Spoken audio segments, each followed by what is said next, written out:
कहते हैं काशी के कड़कड़ में शंकर है। काशी के हर शिवालय की अपनी अलग महत्वता व कहानी है। बात यदि सावन माह में काशी के शिवालयों की होती है तो इनकी महिमा और भी ज्यादा बढ़ जाती है। ऐसे में आज हम आपको काशी के उस शिवालय के बारे में बताने जा रहे हैं जहां पर मिठाइयों का नहीं बल्कि दवाइयों का भोग लगता है। जी हाँ, बड़ी बात यह है कि इस शिवालय को तैयार करने में भिक्षा का सहारा लिया गया। बकायदा भिक्षा लेने के बाद इस मंदिर को तैयार किया गया है। ये मंदिर मौजूद है काशी हिंदू विश्वविद्यालय के आयुर्वेद संकाय के रसशास्त्र विभाग के प्रांगण में। इस मंदिर का नाम है रसेश्वर महादेव मंदिर। इस मंदिर की बात होती है तो इसकी अपनी अलग खासियत है।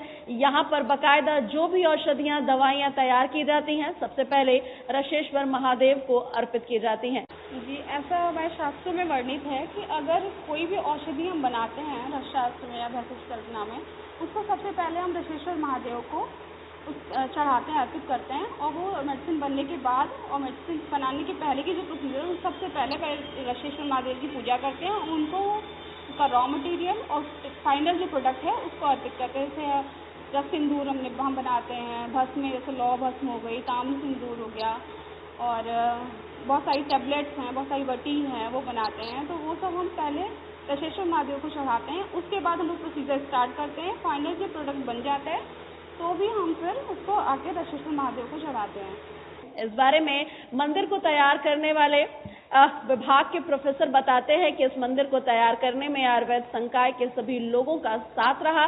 सबसे पहले मालवीय जी के आदर्शों पर चल करके भिक्षा लिया गया। उसके बाद इस मंदिर प्रांगण को एक नए स्वरूप में स्थापित किया गया। उन्होंने बताया कि हम विभाग में जिन भी औषधियों को तैयार करते हैं सबसे पहले तैयार करने से पहले और तैयार होने के बाद बाबा को इसे अर्पित करते हैं। सर्वप्रथम ये जो महादेव का मंदिर है, ये यह कहा जाए कि जो हमारा रसशास्त्र विभाग है, इसका अर्थ होता है कि पारद धातुओं खनिजों से मिली हुई जो आयुर्वेद की औषधियाँ इनसे बनाई जाती हैं उसका निर्माण होता है। और हमारे शास्त्रों में ये विधान है कि कोई भी औषधि, रस औषधि जिसे हम कहते हैं, कि वो भगवान शंकर की कृपा के बिना पूरी तरह से बनती नहीं और अपने प्रभाव को दिखाती नहीं। ठीक है, हमारा हर्बल पार्ट भी है जिसको कि हम लोग भैषज कल्पना कहते हैं, जिसको दुनिया जानती है, लेकिन हमारा विभाग मूल रूप से भस्मों के ऊपर काम करता है और रसशास्त्र विभाग के श्री रसेश्वर महादेव स्थापित हैं। विभाग ने 2018 में 21 फरवरी 2018 को भगवान स्वयं अवतरित हुए। और हम लोग कोशिश यही रहती है कि जो भी हमारे शोध प्रबंध होते हैं और स्पेसिफिकली भस्मों वाले, तो पहले हम लोग महादेव के सामने अग्नि कर्म शुरू कर, मतलब कि इसको यूँ कहना चाहता हूँ कि मैं प्रैक्टिकल शुरू करने के पहले हम लोग ईश्वर को याद करते हैं, उनसे आशीर्वाद मांगते हैं, तब अपना प्रैक्टिकल करते हैं। और इनका अर्थ ही है कि व्याधियों से मुक्त करना। तो श्री रसेश्वर महादेव की कृपा से बहुत सारी व्याधियों से लोगों को मुक्ति मिली है। और दूसरा एक परिप्रेक्ष्य है जो कि यहाँ पर विश्वविद्यालय के विद्यार्थी आकर के अध्ययन करते हैं और बहुत सारी परीक्षाओं में उत्तीर्ण हुए हैं, सफल हुए हैं।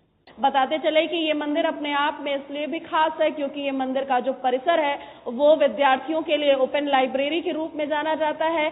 यहाँ पर दर्जनों की संख्या में प्रतिदिन विद्यार्थी आकर के प्रतियोगी परीक्षाओं की तैयारी करते हैं और बकायदा इस मंदिर प्रांगण में अपने जीवन को एक नई दिशा देने का काम करते हैं। तो ये रही काशी हिंदू विश्वविद्यालय में स्थापित रसेश्वर महादेव की कहानी, जिसकी अपनी अलग महिमा है। और यही वजह है कि रस शास्त्र में जिस शिव की आराधना की बात की जाती है, वास्तविकता के धरातल पर काशी हिंदू विश्वविद्यालय के इस विभाग में आज भी भस्म और औषधियों दवाइयों को तैयार करते समय भगवान शिव की आराधना की जाती है और बकायदा उन्हें इसे अर्पित भी किया जाता है।